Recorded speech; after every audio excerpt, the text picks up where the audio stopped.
ihdinas siratal mustaqim siratal ladzina an'amta 'alaihim ghairil maghdubi 'alaihim waladdallin. Rabbighfirli wa liwalidayya wa lil mu'minina amin. Ikutin saya semuanya biar hafal nanti. Bismillahirrahmanirrahim. Pak yang tidur bangunin dulu. Ayo. Bismillahirrahmanirrahim. Allahumma inni as'aluka fahman nabiyyin wa hifdzal mursalin wa ilhamal malaikatil muqarrabin wa ilhamal malaikatil muqarrabin. Allahumma aghnini bil ilmi wa zayyinni bil hilmi wa akrimni bit taqwa wa jammilni bil afiyati bi rahmatika ya arhamar rahimin.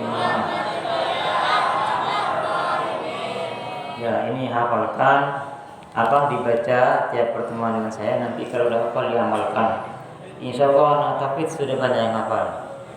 Karena ketika ngaji dibaca ini tiap hari. Ada mungkin beberapa yang nggak hafal. Dah ana saleh. Hari ini kita akan lanjutin materi fikih ya. Semuanya tidak ada yang berisik.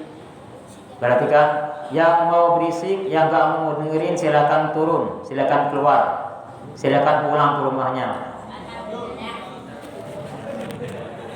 Ya, jadi yang gak mau dengerin saya, sebelum saya marah, silakan turun dari sekarang.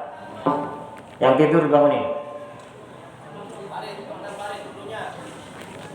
Perhatikan, kita akan lanjutin fikih yang kemarin sudah selesai, mulai dari wudu sampai terakhir syaratnya sholat. Ya, masih ingat ada berapa syarat sahnya sholat? 8. Ya, ingat apa ingat? Ingat ya, nggak ingat secara berurutan tapi paham ketika mengerjakan. Jadi ada 8, saya ulangi lagi, ada 8. Pertama apa?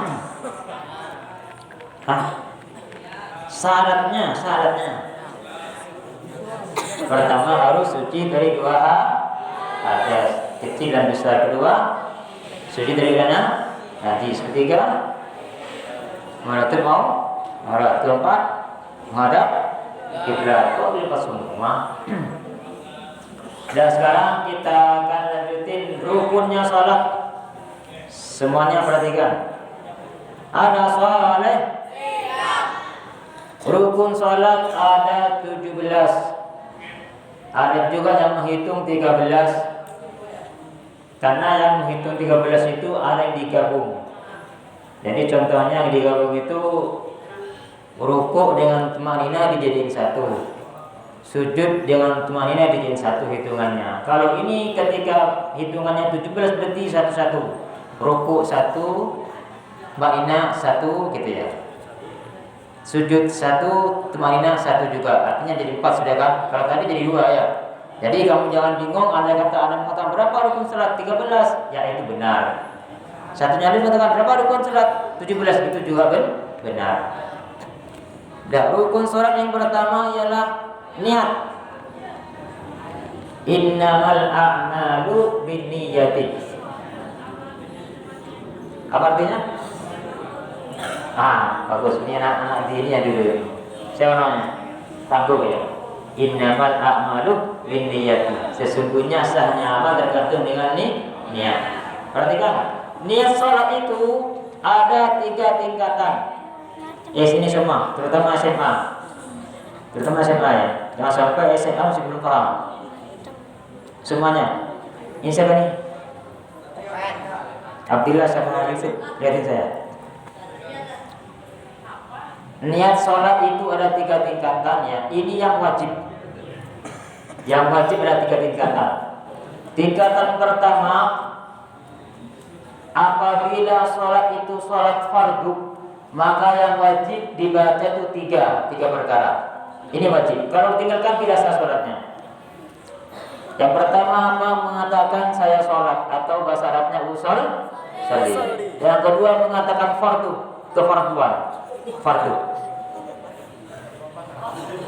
Kenapa? Oh ini. Oke, sorry. Iya gini. Apa tadi? Yang pertama mengatakan usolli, saya sholat, ya, dah. Yang kedua mengatakan fardu. Yang ketiga menentukan isyaratnya. Yang ketiga ini. Berapa? Apakah itu duhur, apakah itu asar, dan sebagainya. Jadi yang wajib, perhatikan, kalau kita bahasakan yang wajib itu 3. Saya sholat fardu duhur. Ini wajib dikatakan dalam hati ini. Kalau mengatakan 4 rakaat menghadap kiblat karena Allah, itu hukumnya sunnah. Perhatikan, mengatakan 4 rakaat menghadap kiblat karena Allah, hukumnya Andai kata enggak baca itu enggak masalah. Yang penting 3 itu. Apa? Saya niat sholat fardu duhur. Dibaca di mana itu? Dibaca dalam hati ketika apa? Takbiratul ihram. Perhatikan, kenapa saya menjelaskan ini? Itu di bawah ini. Biar dengar saya, jangan saya ngomong sendiri ya. Terutama SMA. Karena SMA perjalanannya gak lama lagi, sudah selesai, udah lulus ya. Kalau yang SMP gak paham di SMP, nanti di sananya kan ada lagi masa. Jadi yang wajib itu dibaca 3 itu. Jadi kalau kamu sholat sendiri misalnya duhur, itu wajib dibaca dalam hati ketika takbir. Jadi begitu mulutnya, lisannya mengatakan takbir, Allahu Akbar, hati jangan diam. Hati harus mengatakan tadi itu, Allah, saya niat sholat fardu duhur. Saya niat sholat fardu duhur dalam hati. Bareng dengan apa? Takbiratul ihram. Dan takbiratul ihram itu gak boleh lebih daripada 14 gerakan. Ya, maksimal 14. Misalnya begini, kalau dihitungnya, Allahu Akbar, selesai sudah. Maksimal begitu. Kalau lebih, misalnya Allahu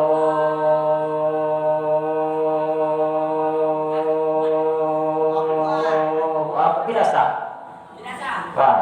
Jadi harus maksimal 14 gerakan. Nah, kenapa saya katakan yang wajib? Kalau kamu sekiranya belum mampu untuk menyelesaikan yang sunnah-sunnah, maka bacalah yang wajib saja. Ada kata dibaca semua nih, misalnya nih, saya niat sholat fardu zuhur 4 rakaat menghadap kiblat karena Allah Taala. Ada kata dibaca semua dalam hati itu, maka sampai 14 rakaat, sampai lebih 20 misalnya, itu tidak boleh begitu. Jadi kalau sekiranya, dengarkan, kalau sekiranya kamu nggak bisa membaca semuanya karena masih belajar, karena masih belum biasa, maka baca yang wajib saja 3 tadi. Saya niat sholat fardu duhur. Allahu Akbar, selesai sudah. Baik itu, paham semuanya? Ngerti? Baik itu. Yang wajib berapa? Berapa? 1, saya niat sholat. 2, fardu. 3, duhur atau mut dan sebagainya. Nah, kalau menjadi makmum menambah lagi makmuman. Kalau jadi makmum nambah lagi berarti 4. Jadi kalau kamu jadi makmum berarti 4. Saya niat sholat fardu duhur makmuman. Nah, itu sunnah dong. Ini kan gini dari. Saya ini bilangnya wajib saja ya.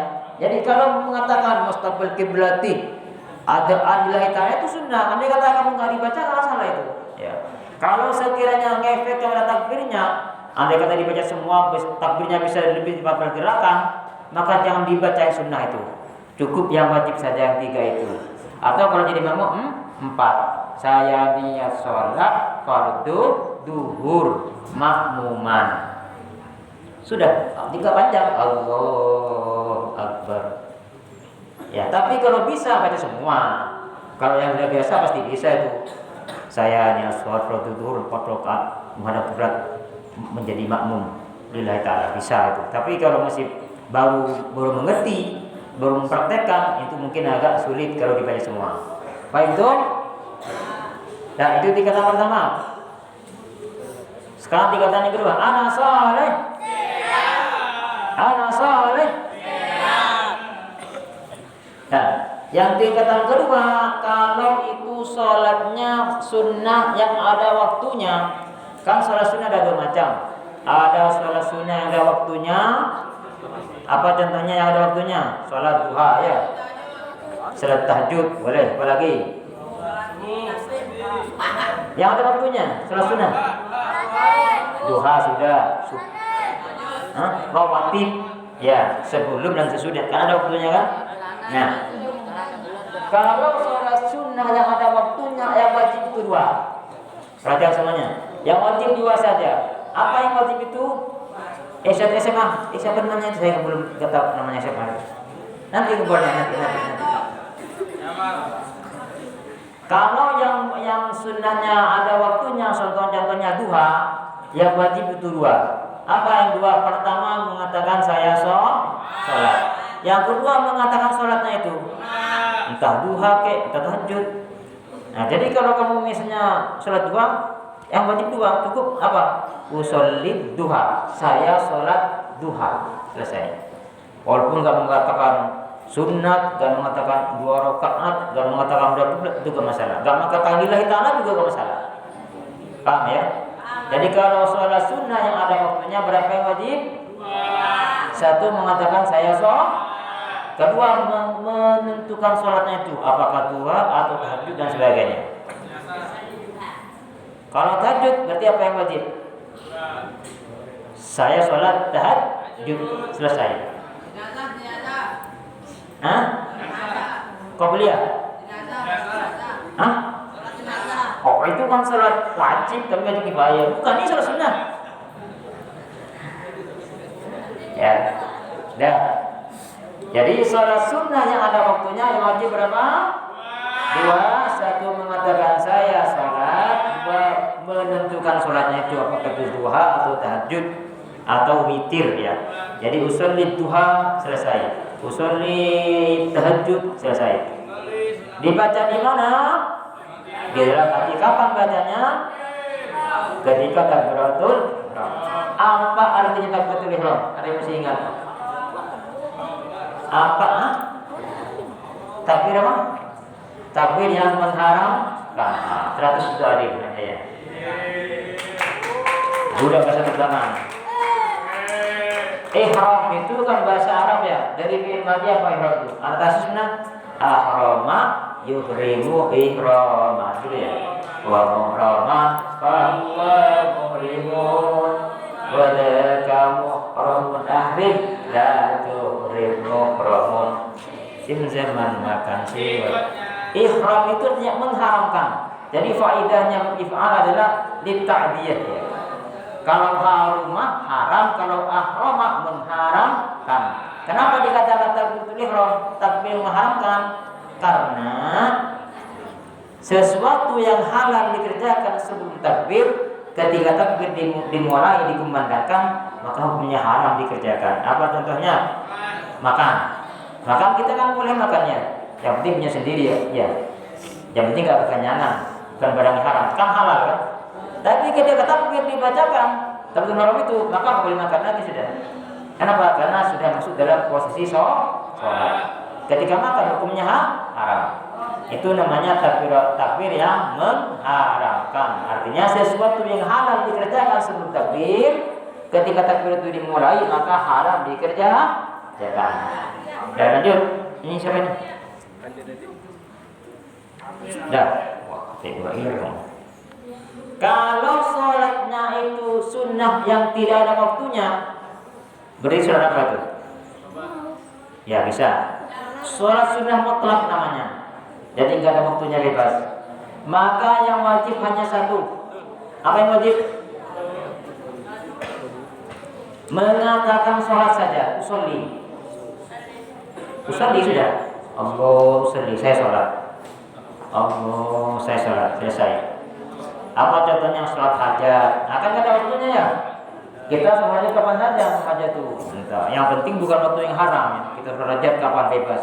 Ya sudah cukup. Saya sholat hajat atau saya sholat tapi dalam hati terbersih ada hajat. Atau sholat tobat, saya sholat tobat. Nah, kamu baca saya sholat saja, nah, itu boleh.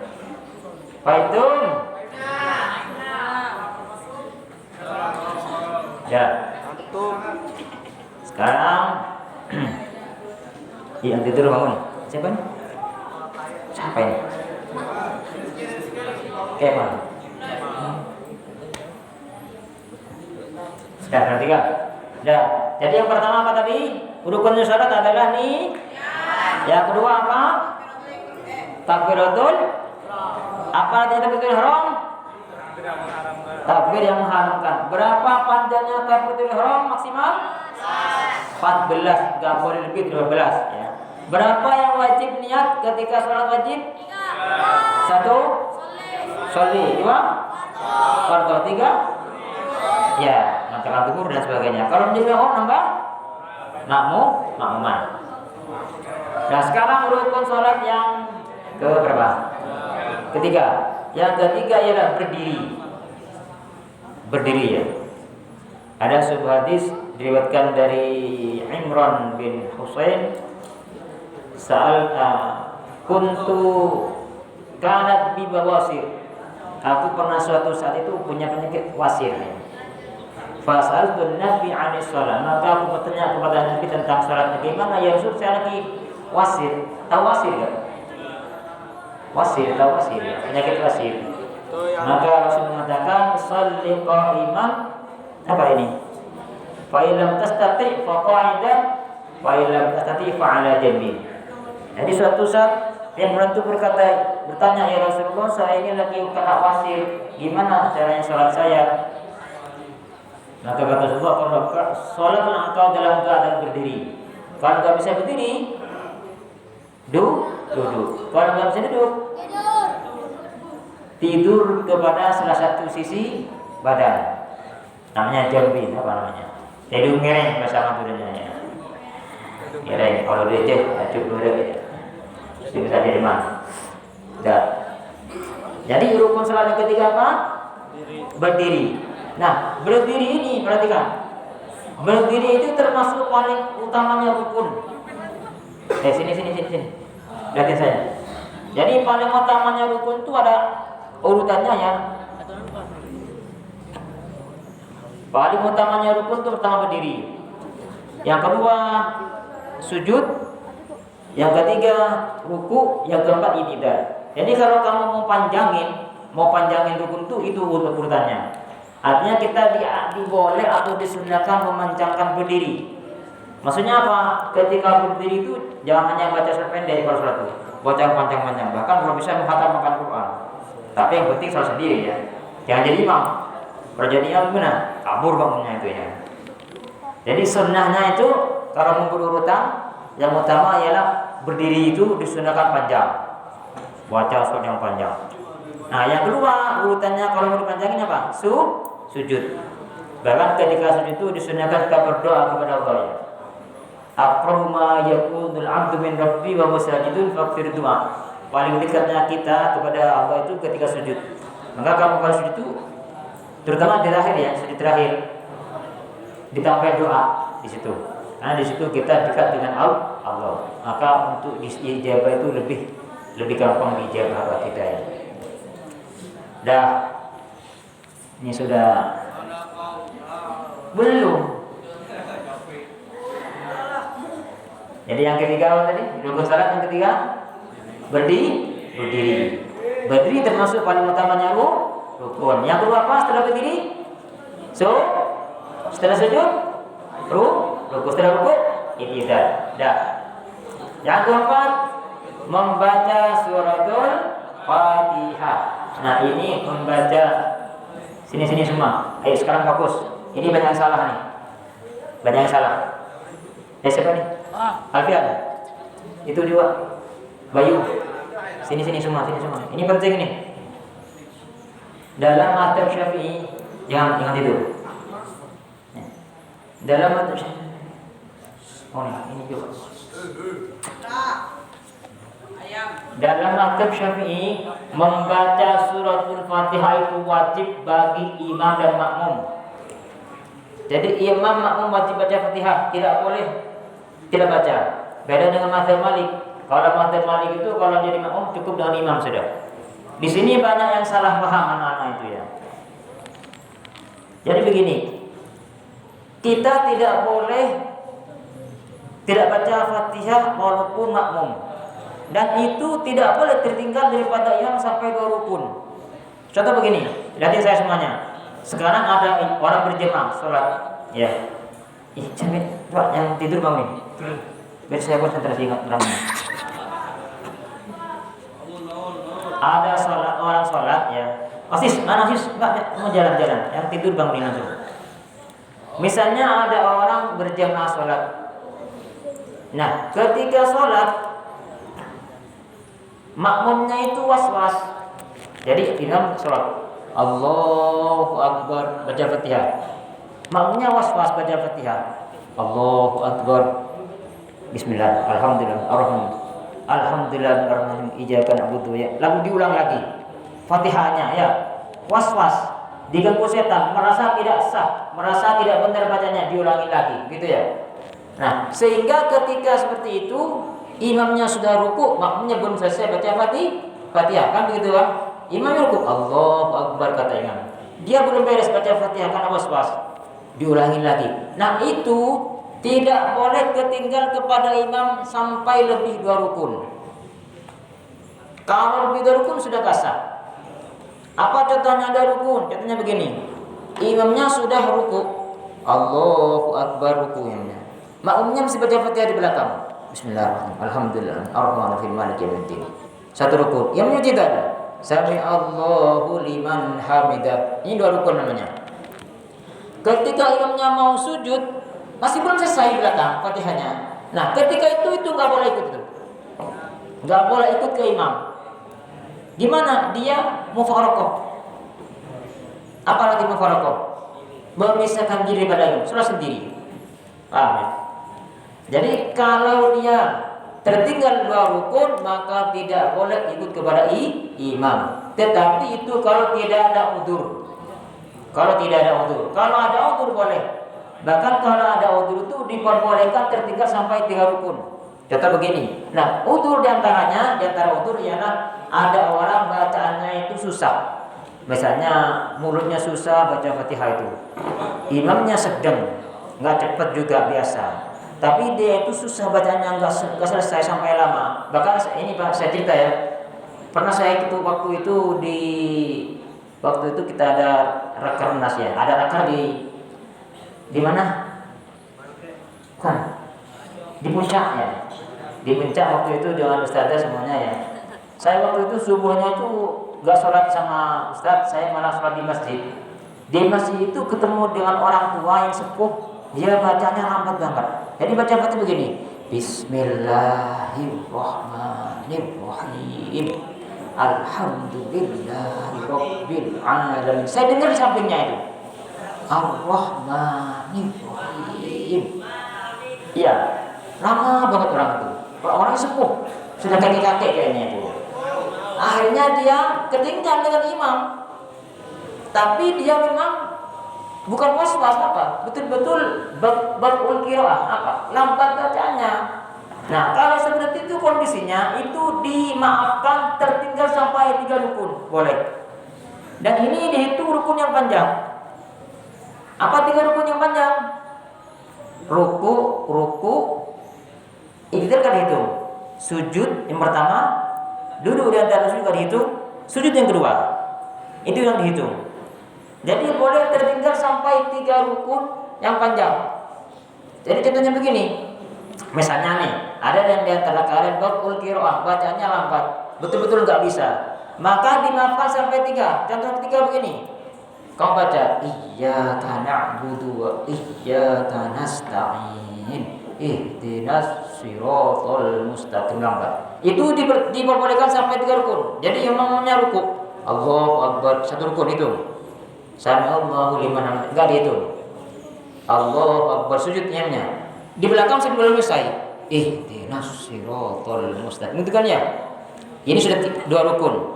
Lalu imamnya duduk dan dulu sudah sujud. Allahu Akbar. Ini enggak dihitung. Ya, terakhir ini dihitung sujud yang rukun yang sujud yang kedua. Allahu Akbar. Nah, ketika sujud yang kedua ini baru selesai di belakang. Waladhdallin. Gitu ya. Nah, ini masih boleh. Boleh ikut. Langsung dia Allahu Akbar, semua dan ikutin imam. Paham? Masih diperbolehkan sampai 3 rukun yang panjang. Kenapa? Karena namanya ada udzur. Apa udzurnya? Batul qiraah, bacaannya lambat. Bukan sengaja, bukan was-was. Betul-betul gak bisa mulutnya sudah. Maka dibolehkan sampai 3 rukun yang panjang. Andai kata 3 rukun yang panjang gak bisa sampai 4 rukun, maka ada 2 pilihan. Perhatikan, contohnya begini. Imamnya rukuk, Allahu Akbar, Sami Allahu liman hamidah. Gak dihitung ini. Allahu Akbar sujud, ya. Allahu Akbar Rabbil alamin. Belum selesai belakang. Coba ya, misalnya nih. Allahu Akbar sujud yang kedua. Ini kan terakhir ya. Ketika sudah 2 lalu imamnya berdiri kan ya? Berdiri. Allahu Akbar. Ternyata di belakang pun selesai Fatihahnya. Iya, karena butuh ya. Gitu misalnya ya. Nah, kalau seperti ini kondisinya, maka dia ada 2 pilihan. Yang pertama dia langsung ikutin imam, gak usah kemana, langsung ikutin aja terus, gak usah ruku lah. Tapi nanti setelah imamnya salam dia nambah 1 rakaat. Paham? Jadi ketika salam nambah 1 rakaat. Pilihan yang kedua mufaraqah, langsung pisah. Allah, ini saya pisah dengan terus sendiri sudah. Paham? Baik itu? Ngerti ya? Ngerti gak nih? Ngerti? Kalau yang merhatiin mesti ngerti. Ya, jadi kalau misalnya dia terlambat sampai rukun keempat, maka ada 2 pilihan. 1 boleh langsung bersama dengan imam kondisi itu, gak usah kemana-mana, ada ikutin yang terus. Tapi setelah itu nambah 1 rakaat. Nah, posisi yang kedua langsung mufaraqah dengan imam salat sendiri. Kalau nggak begitu, gak milih salah satu di antara 2, maka batal salat.